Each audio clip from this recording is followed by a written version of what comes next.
Ladies and gentlemen, hello and welcome back to the Be Unbound podcast. This is episode 56. I am one of your hosts for today, David Rethenmeyer. Hello, this is Abraham Chen. And today we are joined by a guest, and we are very excited to be talking with this guest today.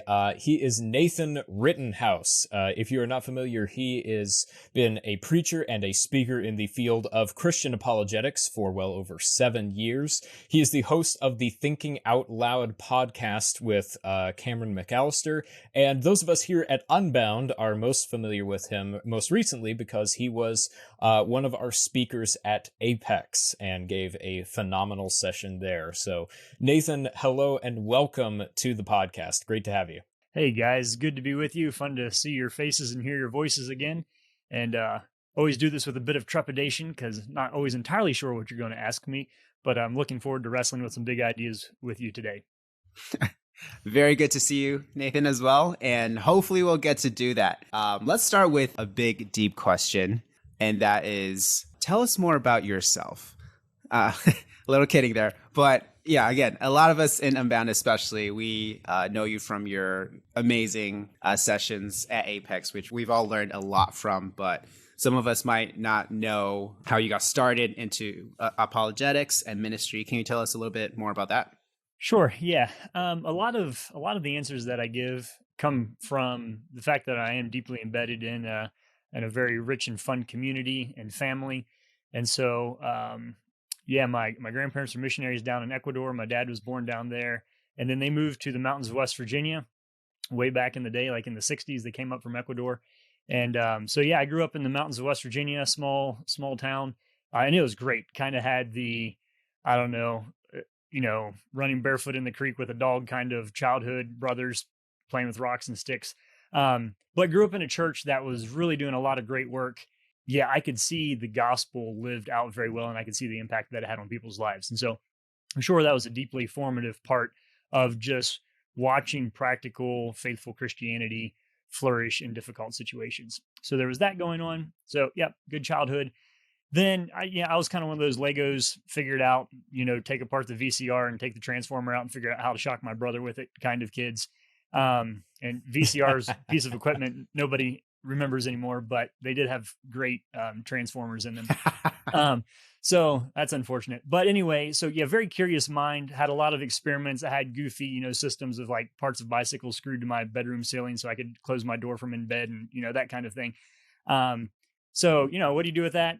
School went really well for me, and running went well. So physics, that was the way to go. So I went to college for physics as an undergrad, kind of that love of like, how does the world work sort of thing. And I was on a track to do like a physics and engineering double thing. So I did a physics degree in 3 years and was getting ready to go do the engineering portion of that. And I was just having all these really great like philosophical and religious conversations on the side. And then I was like, you know what? If I'm going to do all this, I may as well do this in class and get credit for it. So there's also this girl that I was interested in. And so I decided I'm going to double things up. So I ended up double majoring in physics, and then the philosophy and religion department was one department at the school I was in, and then threw in a math minor while I was at it because why not? I was really wrestling with a lot of the hows and the whys. College was a fun time for that kind of application of faith and thinking deeply about just the big questions of life and looking at sort of the academic shortcomings of some of the disciplines and the routine ways in which we try to answer questions. So that's all going on. Then I like to joke with people that I got my physics and my metaphysics tangled up, and that turned into theology. So got married the year after I graduated from college. And then my wife and I worked for a year or two to pay the college what I owed them, and then did a program in England called the Oxford Center for Christian Apologetics, which was great. Went over there and rode my bike around in the rain on the wrong side of the road and added U's in inappropriate places and words, commas, But anyway, so that was a great educational time. Went from there to Dallas Theological Seminary, which I think I was considered an international student, not because I was applying from England, but because I was from West Virginia. But anyway, we got that all sorted out. And so down in Dallas for a year, our first daughter was born. That was great. Kind of a very wide open academic year there. Moved back for Virginia at that point. RZIM called me up and said, hey, actually RZIM in Oxford called me up and said, hey, we're thinking of starting this program in Boston. Think you'd be a good fit. I was like, that's a terrible idea. Ended up doing that for 3 years, went up to New England, ran around at a lot of colleges and universities doing apologetics there, and then finished out an MDiv at Gordon Conwell while I was there, and then moved back to the mountains of West Virginia. And basically that brings us up to the last 5 years of traveling and speaking and teaching and preaching. And my wife and I have 4 children now. We love the outdoors, very rich and full life that's full of a lot of stories that amuse me anyway. And the Lord sees fit to use our quirks here and there. And so we're grateful for that. That is an amazing journey. It's encouraging to hear. Can I just say, there's the people that I've always met that have inspired me personally. And there's people that I think are basically unbound without being actually unbound. And this is not really a question, but like, I'm sure everything you just said fits that bill of being all over the place and doing all sorts of stuff all over the world. But I'm honored to be an honorary part of the podcast this morning in that vein. Totally. And you also mentioned, hey, like part of what you did was having a lot of deep discussions, and there was a girl. And can I just say that is, as a young person, very relatable. So, but that's really cool. And so do you think as you went through this process, this journey, was it always like that, just kind of following doors that opened and opportunities, or was there a point where you realized, yeah, this is something that I want to do, working in ministry and apologetics? Yeah, that's a great question. I think oftentimes in life, we start doing things before we recognize what we're doing. And when I say that, like I was cleaning out some stuff and I found like a letter I had written to my classmates in 2001 when during 9/11, when the Twin Towers went down. And so I was doing apologetics, but I didn't even know the word apologetics. And so even when I started, kind of went and did the Oxford program and whatnot, and people were like, what are you doing? What is that? And I would explain it. And they'd be like, oh, you've been doing that your whole life. We just didn't know what it was called.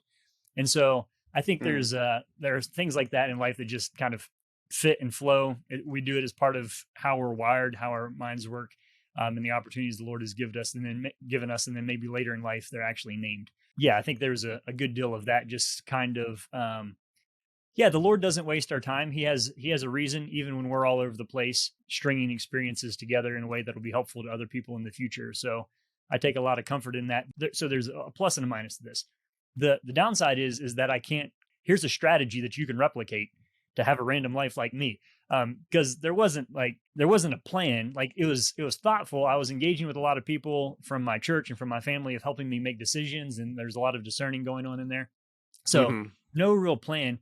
The upshot of that is that God gets the credit for the good things that happen when we can't take credit because we had a master plan. And so I want to make that point very clear that where I've ended up in life was not because of a great plan that Nathan had. It's just that God pieced it all together in a way that hopefully when people see me, they can laugh and say, there's a good God. And apparently he has at least a small sense of humor because of that guy.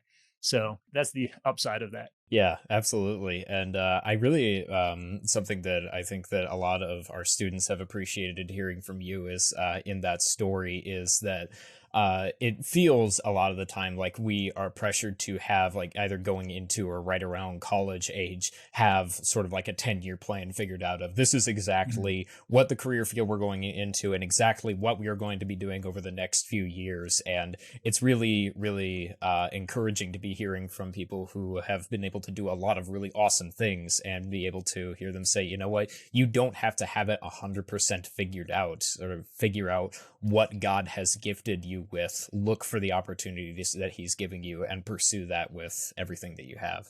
I'm trying to think through kind of like psychologically how that fits with us. In some ways, there's something deeply comforting about a plan, right? Of like, I know what I will be doing next year on May 2nd, which is totally not true. That we would live in a world with that much regularity where we could come up with that.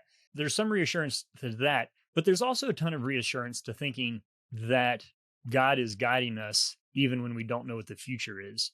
And that seems to be far more realistic as we wrestle with the ambiguity and the chaos of the world, and actually has a deeper sense of peace that goes with it, I think, when we say that there's a God who's organizing this, and my role is to be obedient to that for this day and let him stitch together the big picture that we can then in hindsight look back on and credit him for. So, as much as it'd be fun to say, yes, we can come up with plans and do them, actually, I wouldn't change the way that it has happened in my life because there were times of great uncertainty that felt great. So you can be at peace and not have a clue what's about to happen next if I think we have a proper understanding of what God promises and teaches and offers us.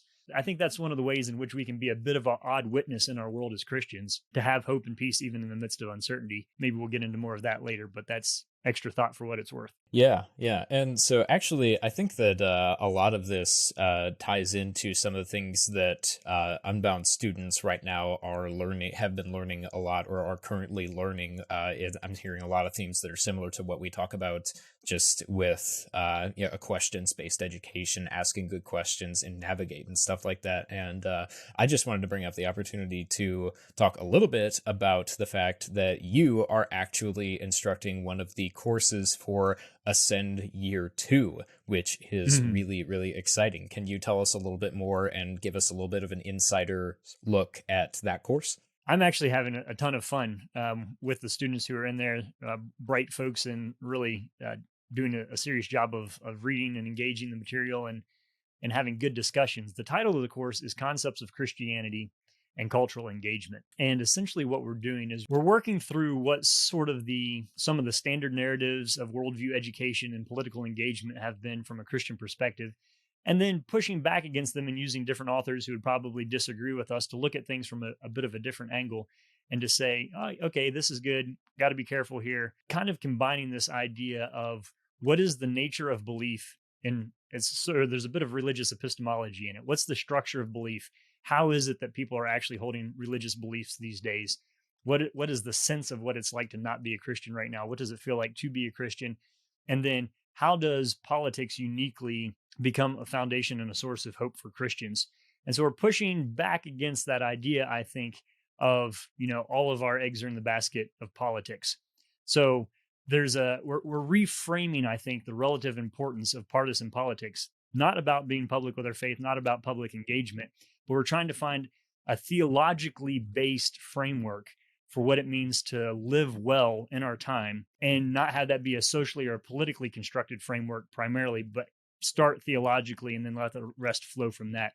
The reason that I think this is uniquely important in our time is that you end up seeing a lot of people kind of walk away from the church because they say, oh, hypocrisy, right? And usually when they say that, there is a charge of like moral failure. So, the Christians are just like everybody else. And I'm not entirely sure from my experience that that's true, because Christianity has a very well-developed system, if you want to call it, for handling sin and brokenness and moral failure. There's repentance, forgiveness. I mean, it's included within the way that we see the world that people are going to mess up in sin. So that's not the one that I think actually causes the most disruption when it comes to the charge of hypocrisy. I think there's a more subtle one in which people would say, well, Christians claim to trust in God, but they act like the fullness of their hope is in politics. Hypocrisy is not actually a matter of holiness. It's a matter of hope. And so are Christians different from the world in the way in which we engage culturally? Or are we kind of sliding back into worldly categories and foundations of hope that are actually too small and too narrow from the full range of tools that we have as Christians?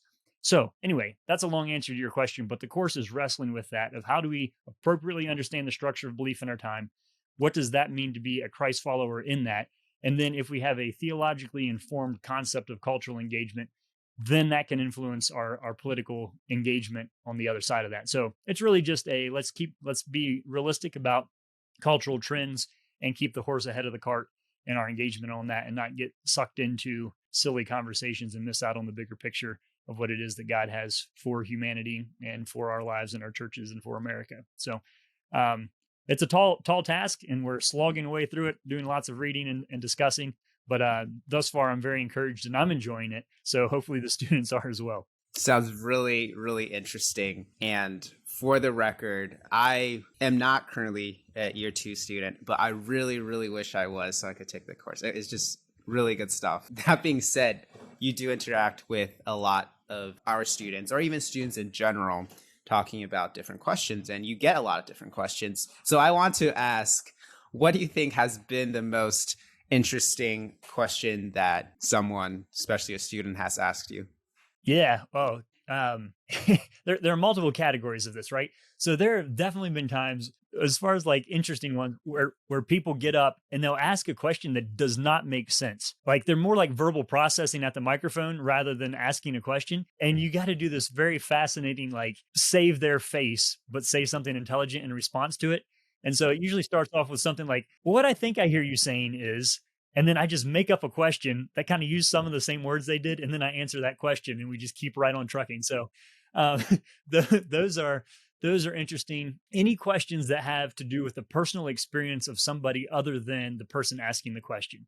So, somebody be like, well, my uncle was in Vietnam and he shot a guy and watched his spirit leave. How does that work? And you're like, whether or not that's true, how that, where do you go with a question like that? So some of those are just kind of odd in that way. And you ask the Lord for help and keep going there. On a personal note, as far as like really interesting question that I asked somebody if I could have time to think, I was having lunch with a guy, and this is a great question. So yeah, this was the question. His question was, what question, if you knew the answer to it, would most radically change your life? So I'll give that to you again. What question, if you knew the answer to it, would most radically change your life? And I was like, that's a good question. I got to think on that for 30 days and get back to you. So if you want a good question to ask somebody sometime, that I do think, like, what's so great about that question? It's challenging the motivation for asking the question, right? So do I just want a piece of information, or am I saying the type of questions that I'm asking really will change my life if they can be answered? And then what would that be? So actually, after a couple of days, I emailed him and I said, I said, for me personally, I think not theologically or philosophically, but if I experientially knew the answer to the question, what is hell like, that would probably have the most profound impact on my life. That was my answer, but I had to think about it for half an hour or a couple of days to get to it. So yeah, there are questions out there like that, questions on all sorts of like divine sovereignty and human freedom. There was a theology professor in Oxford that I asked him a question that was fairly nuanced along those lines. And he looked at me and he's like, Nathan, sometimes with a question like that, you just need to take 6 years or so and really think through that. And I was like, what? Like, who wants to take 6 years I want a 30-second YouTube video to explain this to me. But there's a lot of beauty to that, of recognizing that some of these things we have to have enough lived experience for the question and the answer to make sense to us. And so those are the type that you can't do in 90 seconds behind a microphone on stage. We have to grow and gain lived experience to go with them. So I don't know. There are 4 ways of thinking about that from different categories of unique and difficult questions. That's amazing. And if we could touch on that a little bit, for those of us who are at Apex Forge this year, your session was about preparing ourselves for the future and how people won't take us seriously in a way till we're 30. That really stuck with me. And kind of like this question, how some questions take 6 years to process and all that. What are some of the ways that you've discovered going through this process of being able to process these bigger questions as through the years? Is this just having that attitude of thinking about it, or is it challenging yourself by talking to people about these things? What has that been like for you? Yeah, no, that's really helpful. So I think I'm going to start with my mom. There's sort of the thing of like, we joke about like the 2-year-olds asking all the questions, right? Actually, I don't think you run out of questions at the end of being 2. I think people just spend less time engaging with your questions after you're 2, and then you stop asking them. And my parents did a really good job of just letting me keep on trucking elementary, middle, high school. Like I've asked so many questions myself personally that probably I've definitely asked more questions than I've answered in public, even doing, even during the phases where I was speaking, 80 times a year publicly and doing 45-minute hour Q&As. So part of it for me is like the best answers that you can give are from questions that you've wrestled with already. It's hard to give a thoughtful answer to a question you haven't had yet. And so that means that sometimes you're going to be asked questions and you need to say, I don't know, to that.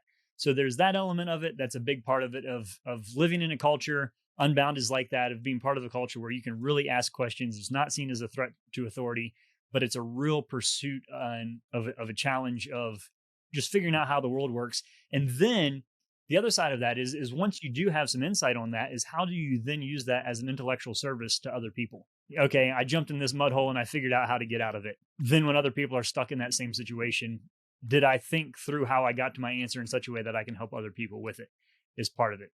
So some of it has been being intentional about asking good questions, about reading widely, but it has a lot to do with actually asking, like, what's the motivation behind the question? What are the cultural frameworks? Why is this even a question at this time? When we talk about suffering now, why is that a question now when it wasn't framed in the same way in the past? So there's that aspect of it. Just being curious. Then there's another element of this.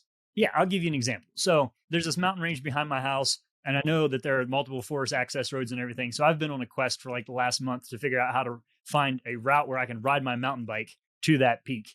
And thus far, I haven't found a total roadworthy way, but I know enough of like where the roads are. I have a high resolution topo map. Sometimes I have to throw my bike on my shoulder and take a shortcut through the woods and climb over some rocks and then pop out on another road. And I always get to the top, but I haven't quite mastered it yet. And the reason I do that is because I love to ride my mountain bike when you get up there, beautiful scenic views. And so I just do it for the adventure of it. But then, a week or two ago, I made some significant progress in that. Within that next week, down at the base of the mountain, I was driving by and I saw a guy standing there looking at his phone, totally confused. And so I just pulled over and was like, hey, you're getting it all figured out. And he's like, no, where is this road? And I was like, where are you trying to go? And I knew like the names of roads, I knew directions, I knew parking areas, I knew the depth of water across creeks, I knew where roads came out. I had that experience, right? And then later in that week, a Forest Service guy who was supposed to be putting up signs got lost and stopped in front of my house. And he's like, do you know where this road is? And I not only knew where the road is, like I knew the actual numbers of the road and the sub roads and where the roads connected to other roads. And I think he was looking at me like, who is this guy? And why does he randomly know all the forest access road numbers of this mountainside? But that would be an example of the pursuit there was for the adventure, for the beauty, for the fun of riding my bike, for the glory and the splendor of climbing a mountain and watching the sunset and watching thunderstorms roll across. I didn't set out to say, hey, I want to figure this out. So if there's ever a person who needs directions, then I can help them. No, it was just like that was something interesting to me. And as I did it, I paid attention. And then later, that was of extreme value to somebody else. And I found that time and time again in my life. If I read a book, somebody's going to ask me a question about it. And so this is where you start to see, I think, a sense of divine orchestration in the gifts and the skills and the talents that you have, of as you're doing things well and you're paying attention to it, you have the skill set that God will use in somebody else's life to be of immense value to it. And so sometimes it's funny things like creek levels and parking lots and mountain bike trail numbers. But other times it's deeply meaningful things from big existential questions to theological concerns to biblical interpretation issues that I pursued them out of the splendor and the worship of exploring them. But in doing so, it educated me in a way that I was later able to help other people. I'm only 34. I'm still deeply into this process. There's so much that I don't know and I'm still figuring out. But I think oftentimes people like to ask questions from people who are wrestling with the ideas rather than those who are like, well, here's the easy answer to that, because I think those often feel like they fit better in our actual lives than the neatly defined canned answers. So yeah, that's the process that I'm in right now on sorting out some response to that question. Yeah, that's really cool. I really appreciate that it's less of an approach of feeling like you have to be an expert in any particular thing that you're talking about. And it sounds as though it's more of like taking the approach of being a journeyman, of you are just going out and you're exploring and you are traveling these paths, whether it's in the mountains behind your house or just in deep theological or like just any sort of concept that you happen to be pondering. And that frees you to be able to say, well, this is where I'm at so far, but I'm still figuring it out. I'll share my experience and what I've learned so far with you. And it's just a much more, I think, relatable approach to being able to learn and grow as an individual. There's another element to it that I think it takes some of the arrogance or the intellectual sting out of it to say, I know where this road goes, not because I'm smarter than you, but just because I've been there. Right. And so you're always engaging with other people intellectually as total equals. And so there isn't any room for this hierarchical structure of, well, I'm a Christian and I'm smarter, so let me answer this for you. It's actually, that is a really good question. I've had it myself, and I do happen to know something about it, but it's just from experience and the willingness to share it. I hope that tone is Christ-like, informative in a helpful way. Yeah. And so I guess with that, like we've been talking about with your unique approach and experience with answering a lot of questions that are being asked, what are some of, in your personal experience, the most common questions that you have been getting asked recently? Yeah. So I need to dig it up. I at one point had a list of, I think it was 35 questions like every high school student should be able to answer before leaving home. And they were more like specific Apologetics 101 type questions. Right in the last several years, the questions have been a bit broader as far as, well, actually, the S questions have always been big ones. So sex, science, suffering, suicide, significance, satisfaction. That's a pretty good list of, if you have something meaningful to say in those questions. A lot of the theology and backstory to a lot of those is actually helps you answer a lot of other questions too. So yeah, short answer is I'll leave it with the S questions. We could probably sit down and write a list of 50 apologetics questions that would cover 98% of what you would be asked in public. And then there would be, 500 variations of those 50 questions, but maybe it's not even 50, maybe it's 30. And then they also radically shift and flow with what's going on in culture. So, if you're going to a university in another state, it's worth looking at the local newspaper before you get there. And that's going to help you see, it's going to change the types of questions that are asked. So there are big, like, thematic ones that are, we've always had in human history. And then there are ones that are unique to specific moments. Totally. And on that note, in an interesting way, I am young, I'm 25, but even I've slowly seen, just with reading about history and looking at the different questions today, how their culture changes and there are different shifts in perspective. And so, for example, people have talked about how we've gone from a modernist world to a postmodern world to now like a postmodern world, all these different perspectives. But for you, as you kind of go through and answer a lot of these questions, have you seen these changes and how they've shaped these questions differently? How has each generation been asking these questions in a different way?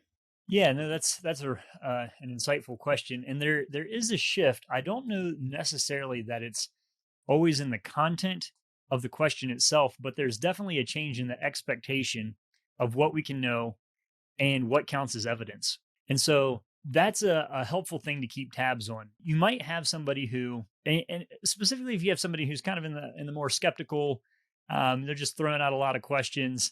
It sometimes feels like you're shooting at a moving target when you're answering questions. So somebody will say, well, what about this?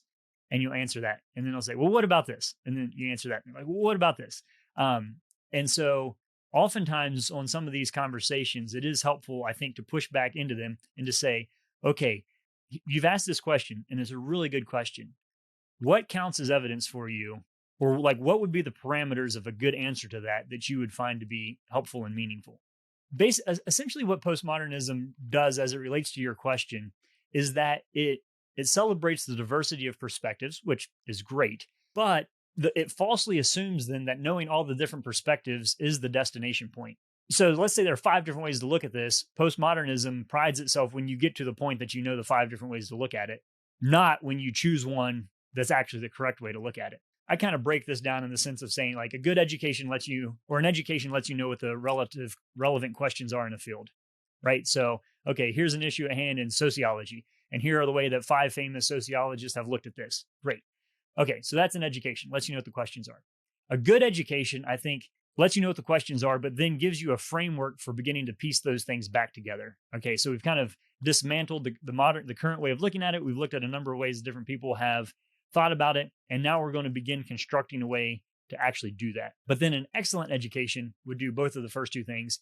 It would let you know what the questions are. It would give you a framework for reconstructing it, but it would also be taught to you by somebody who actually does it themselves in their personal life. And so this is where Christian witness becomes interesting in secular Q&A, is they might be asking the question and thinking that in order to have the question answered well, you just give them 3 different ways of looking at it. And there are people who do this. They'll be like, what do you think about fill in the blank? And they'll say, well, some people look at it this way, some people look at it this way, and some people look at it this way. And for me, I'm like, great.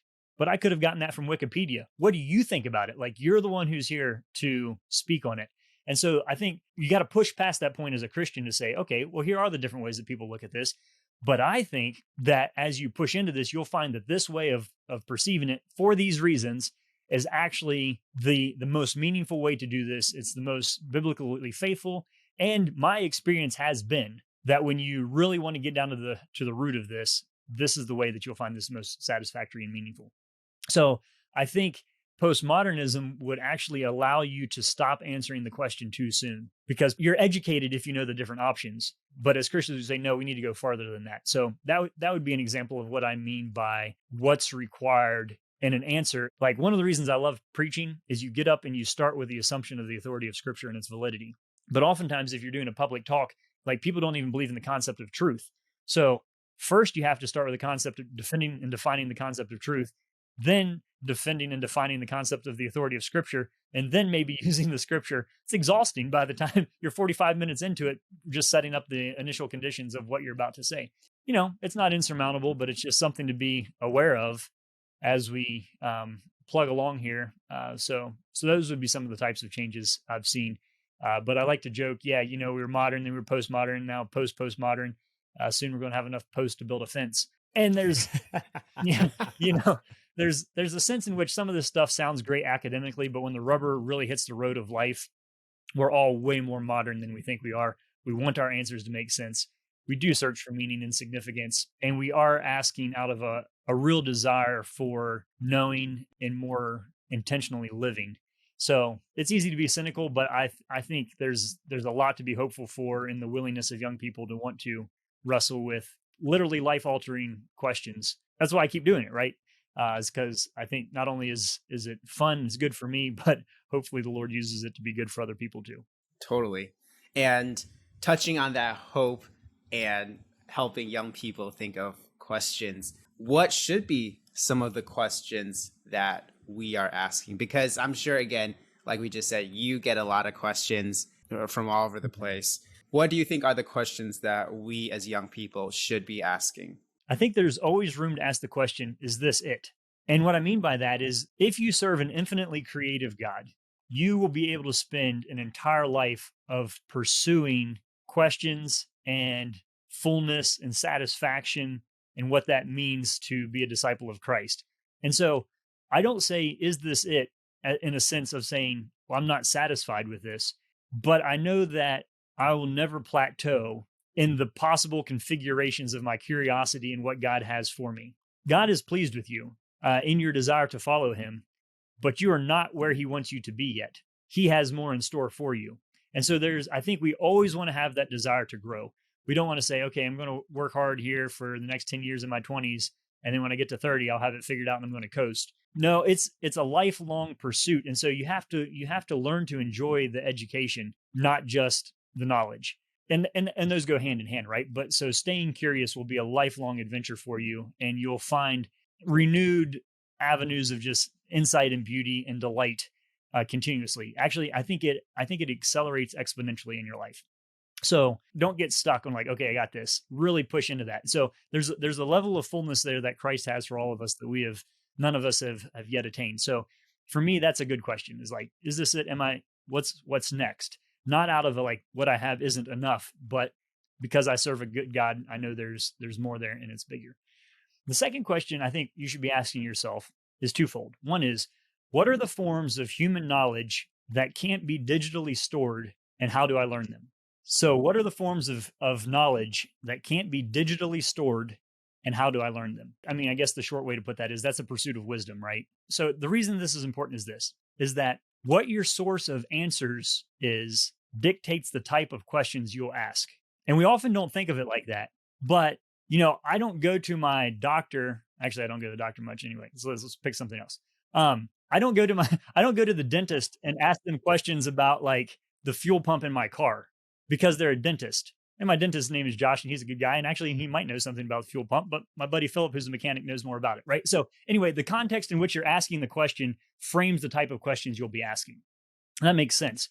But to be a young person living in a digital age, we need to think through what are the limitations of the type of knowledge that a technological world has to offer, And then how is that constraining the types of questions that I'm asking? I think that's a worthwhile pursuit, is to say, what are the forms of knowledge that I can't get through my screen, and where do I learn those? So for me, that's been in Christian community, multi-generational, multi-ethnic, different careers, walks of life, just people who have lived well. The meaningful things that pop up into my life as a question, I don't Google. I pick up the phone and I call somebody, or when I see somebody at church, I'll say, hey, I know you wrestled with this in the past. How did you sort that out? Those are the questions you need to be asking. How do I put myself in the position where I can hear from the wise and learn real life things that I can't get anywhere else? And so, yeah, you want to study theology? Great. Read a book. You have a question about sociology? Watch a YouTube video, whatever. But don't ever fall into thinking that that's it, because God has preserved a wonderful amount of knowledge in the communities around you. And so just make sure you're tapping into that, and that you have access, if at all possible, to sort of a wealth of riches intellectually and experientially that might be living around you, but you can't plug into a wall. So there's a thought. That was really good, and definitely something that we should think about. Yeah, absolutely. Although I would be curious to hear your answer on, so obviously, yes, at 100%, ask the people who are around you. But if people are looking for resources, if people are looking for specific things that might be books, or, things that they can look up on things plugged into a wall, what would be some resources that people, that you would recommend to others? Yeah, good question. And I spend a ton of time getting resources from things plugged into a wall, and producing content on things plugged into a wall. So I often say I read books to see what people are thinking. I go online to see what people are feeling, and I spend time in solitude to do my own thinking. And I mean, that's kind of a cheesy caricature of some of those categories, but I think books are really helpful because they have editors. And there's a publisher's reputation on the line there.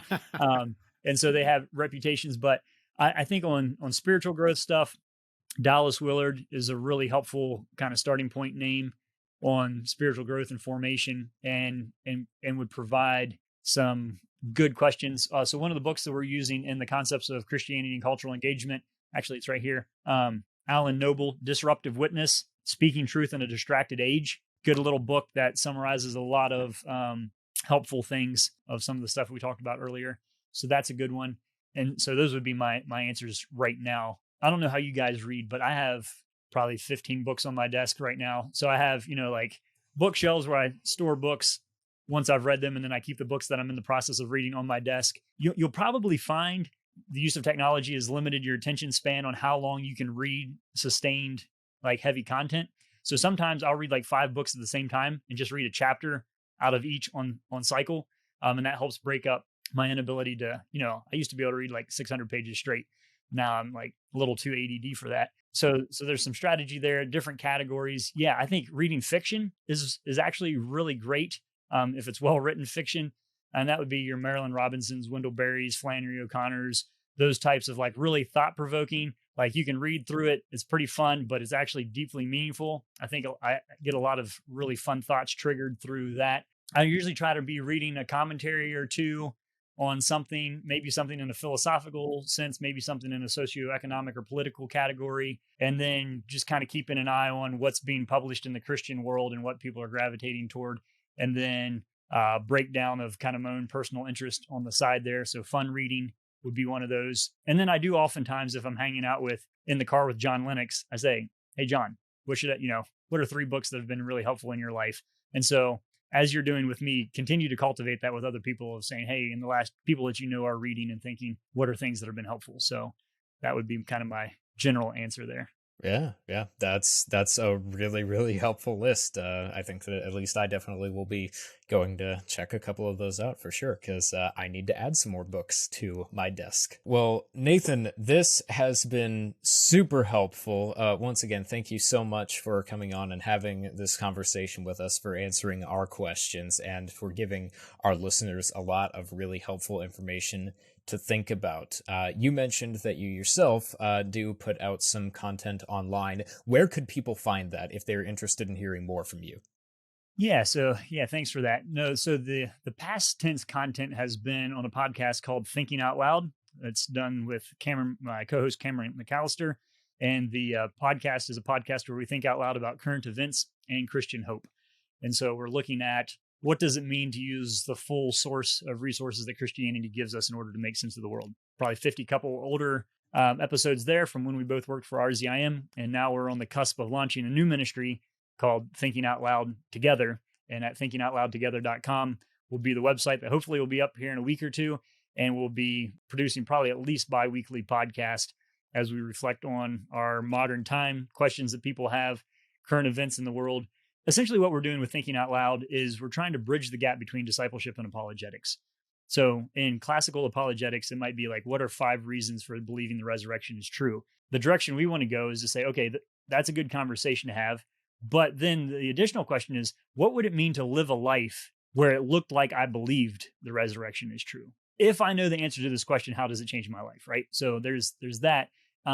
With the overall vision and mission of working alongside the church and forming mature Christians. And so that's the journey that we're both on in our mid-30s. You know, we're husbands and fathers and avid local church members and engaging the world, processing a lot of books and content and thinking out loud together as we journey together. And certainly invite you to join in and listen in on that process with us as we figure out what it means to follow Jesus in our time and gobble up a ton of books and hopefully make that digestible content for a lot of other people. So we're kind of at the top of the roller coaster, and that's about to kick off soon. So check in a few weeks and maybe you'll find some content there. 100%. Very excited. Again, Nathan, thank you so much for this conversation. I can't wait to just listen again and take notes actually on what was said. So much good stuff. For those of you listening who do want some of the show notes, want to check out Nathan and the resources I mentioned and his website, they will all be linked in the show notes below. If you want to learn more about what we do here at Unbound, check out the website. It's beunbound.us. So that's beunbound.us, where we have links to many other resources, including the other places you can find this podcast. There are different places where you can learn more about the work that we do, as well as people like Nathan.